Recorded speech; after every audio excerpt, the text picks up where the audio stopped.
Hey listeners! Get ready, because today's guest is a real-life nature ninja. Mr. Alan Smith co-founded the Rock Pool Project. Yeah, he literally turned rock pools into classrooms. Mr. Smith has been a teacher, a steam wizard, a travel expert, and probably knows more facts about crabs and the climate than Google. He runs epic Bioblitzes and gives talks that make you feel like saving the planet is a superpower. Mr. Smith is the founder of something super cool that we'll find out about later, which means he spends his time turning the outdoors into a giant environmental adventure. Here at Bella Rai School, we know him as a beloved STEAM teacher and sustainability leader. So grab your reusable water bottle, find a patch of sunlight, and get ready to be inspired by the guy who's making sustainability wild. I present to you the one and only Mr. Alan Smith. Hi Bella, and thank you very much for inviting me on the Greenius podcast. It's a real honour to be here, and I couldn't be more proud of you and everything we've achieved together already at Bella Rai School. Thank you, Mr. Smith. First, let's travel back to your childhood together. How were you first introduced to the amazing world of sustainability? Was there a special something you used to do with your mom or your dad? And what a great question to start with. I'd say going right back to my childhood, the things that really spring out to me are both of my parents' passion for the natural world. In fact, both my parents studied environmental science of one form or another. Both became primary school head teachers, and woven into every day they ever spent at school was connecting children to nature, appreciating the environment, and trying to live sustainably. And then at home, one thing I vividly remember, and still continues to this day, is how they produce almost all of their own fruit and vegetables. They've got a beautiful garden packed full of apple trees, damsons, onions, potatoes, wild strawberries, and not only are there huge mental health benefits of time spent outdoors and sort of, the exercise of that, but of course that's almost the essence of sustainability. If we can support ourselves and not have to go to the supermarket for fruit and veg and food whenever possible, then I suppose without knowing, that was me being introduced to sustainable living as well as caring for and appreciating the environment right from day one. That vegetable garden sounds amazing. So I wonder, was there a turning point for you when you realized that sustainability was the path you wanted to follow? Wow, another great question, Bella. Thanks. I think a turning point, generally my fascination with the natural world definitely exploded when I was on a cricket tour of Sri Lanka when I was 16, a long time ago, around about 1997. And for the first time ever, I got to snorkel on a coral reef.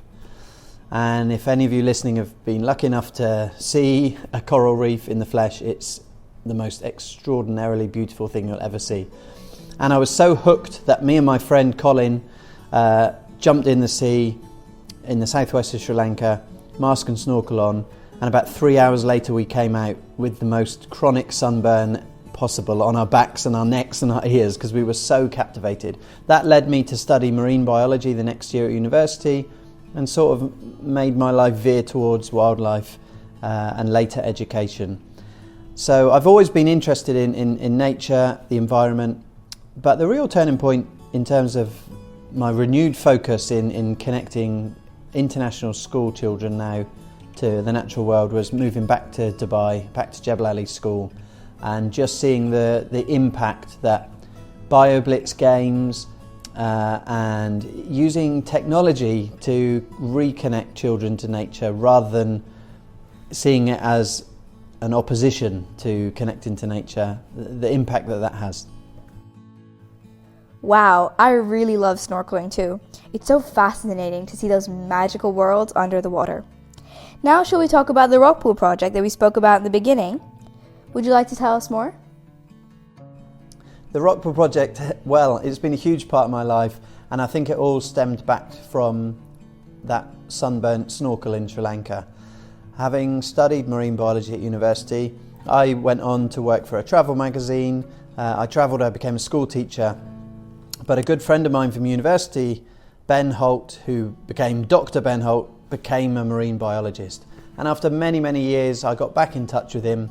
And interestingly, over a reunion kayaking session, I suggested we try and organise something that connects children to marine biology or education with marine science.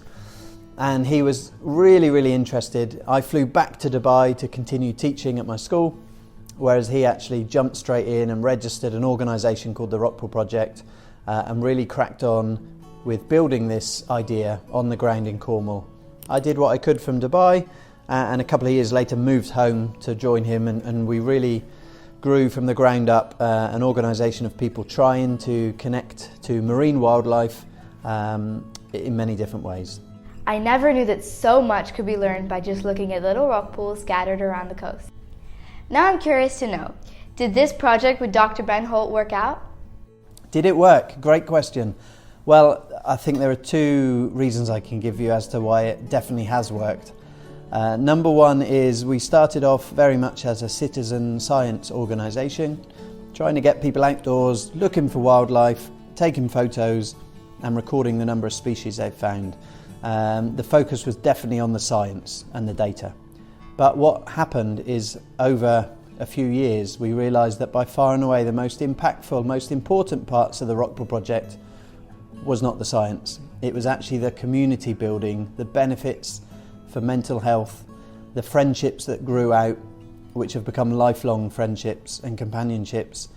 And that really is emphasised in a guy called Tom from Plymouth in the UK, who didn't leave his house for 10 years due to mental health issues and is now a leading member in the Rockpool Project.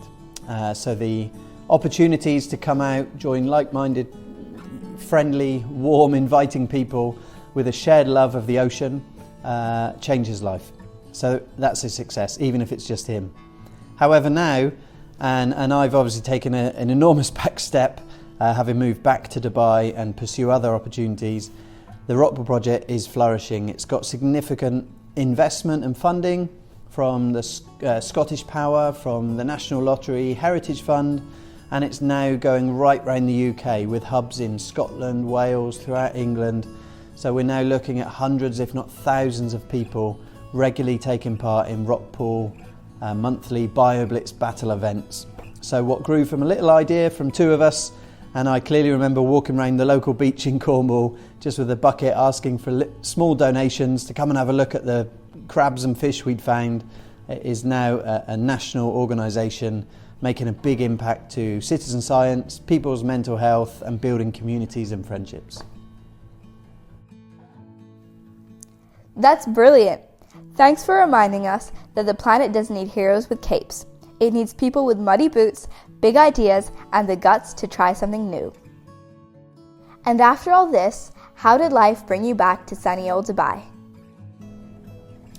Thanks, Bella. Another brilliant but tough question. It's definitely something I never expected. Having moved home to pursue the Rockpool Project, back to green, beautiful Cornwall, packed full of wonderful beaches with wildlife. I never expected to be back to Dubai, but life sometimes kind of gets in the way. I was fortunate enough to be offered a job at Jebel Ali School to start a new STEAM department. And if people don't know, STEAM is science, technology, engineering, arts and maths. And I took the opportunity. I was very apprehensive, particularly to take a big step away from the Rockpool Project. And I'm so happy and grateful and proud that the Rockpool Project is flourishing. That was my biggest concern, is that might not happen. And then I got over here and was able to start a new STEAM department, a new STEAM curriculum. And Mr. Jodrell, our principal, and many other people at the school had the trust in me and the belief in me to take our STEAM curriculum down the path of sustainability, connecting to nature, bioblitzes, and all that fun stuff that I was kind of doing with the Rockpool Project. And very quickly what I learned was that over here there was a huge disconnection between children and nature. in fact between adults and nature. It's a problem around the world, and there's lots of research and statistics to show that. Well, that big step was most certainly worth it, because you've made such a big difference in the JAS community. Moving on, please tell us more about teaching the leaders of tomorrow. Was there a moment that filled you with pride? Yes, absolutely. And that moment was a Year 4 STEAM lesson. And I'd been to the beach, collected some local seashells, and the lesson was all about creating some digital science communication. So kind of taking wildlife photos on the iPad, making something maybe on Canva to teach other people about science. But the beginning of the lesson was to look closely, to feel, to notice, observe and share what you noticed and what you knew about seashells with your partner. I'm sure lots of our listeners have done that before in lots of different lessons. It's a great trick that teachers use. But interestingly, after asking lots of questions, in fact asking every student the same question, not a single child in my class knew that those seashells came from an animal. Now, this is Dubai. We're a coastal city. These children go to the beach regularly. They know they're seashells, but they had no idea where they came from. Some of the answers included, well, they're just kind of part of the sand, or, well, we think there's wave pressure making them.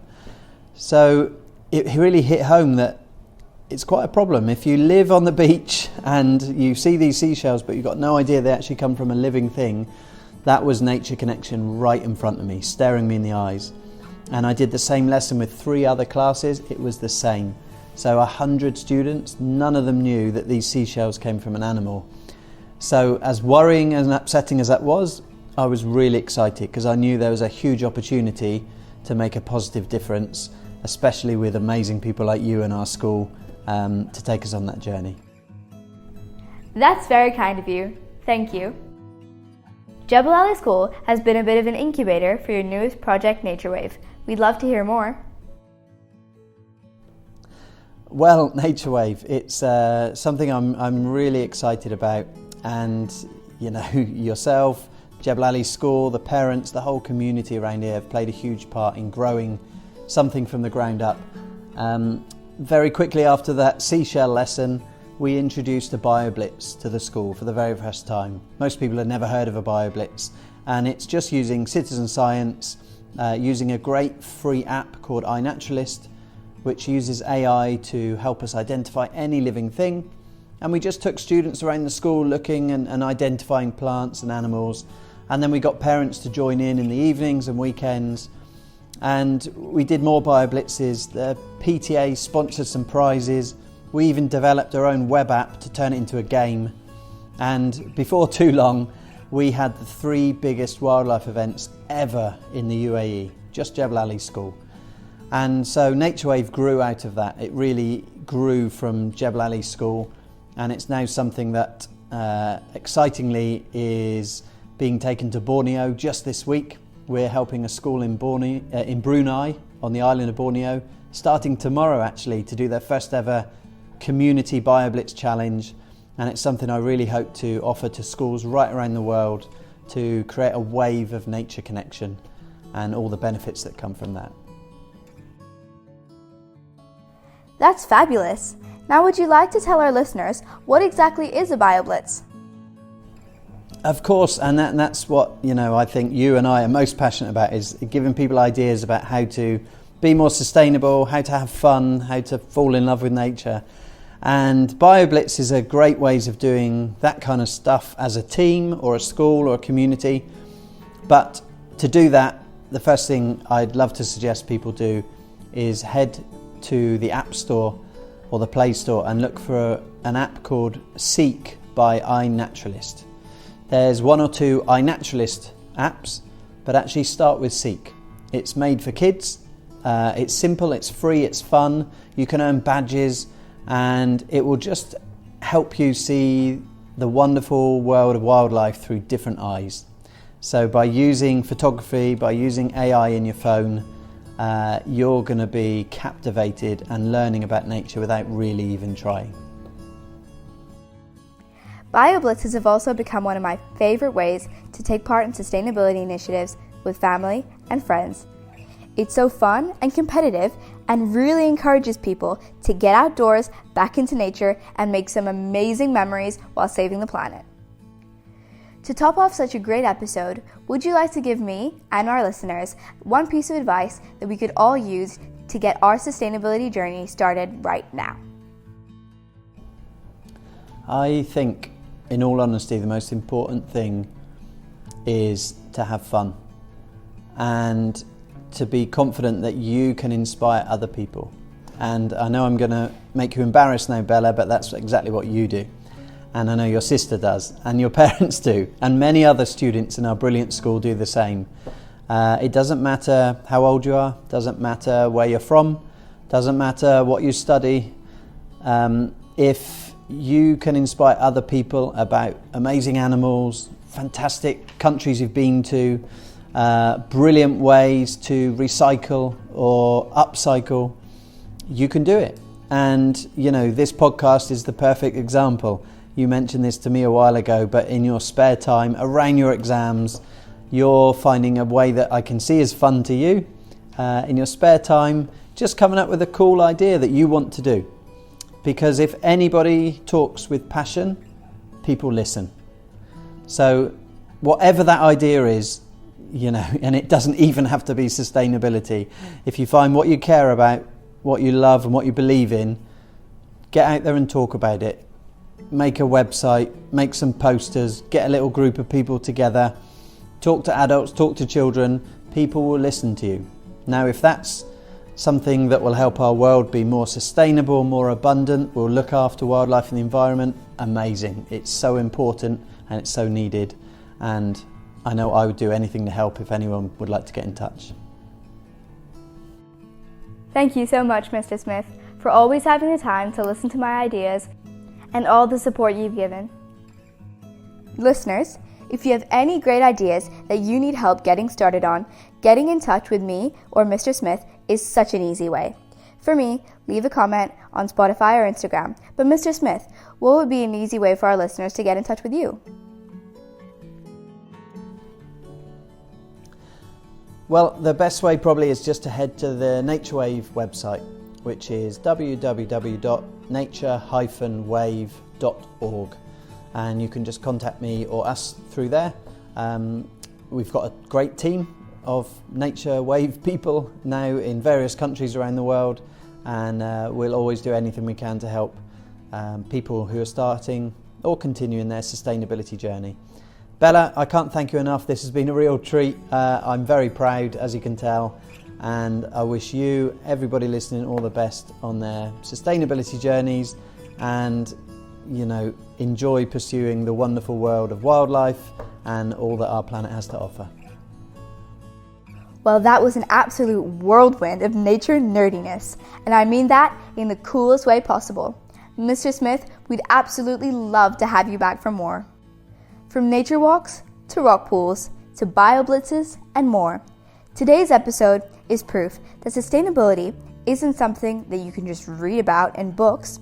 It's something you feel in your toes, in your heart, and sometimes even in your gumboots. If this episode made you want to hug a tree, join a bioblitz, or just go looking for some shells on the beach, mission accomplished. Until next time, stay curious, stay kind, and always remember that sometimes the smallest of actions make the biggest differences. Catch you on the green side!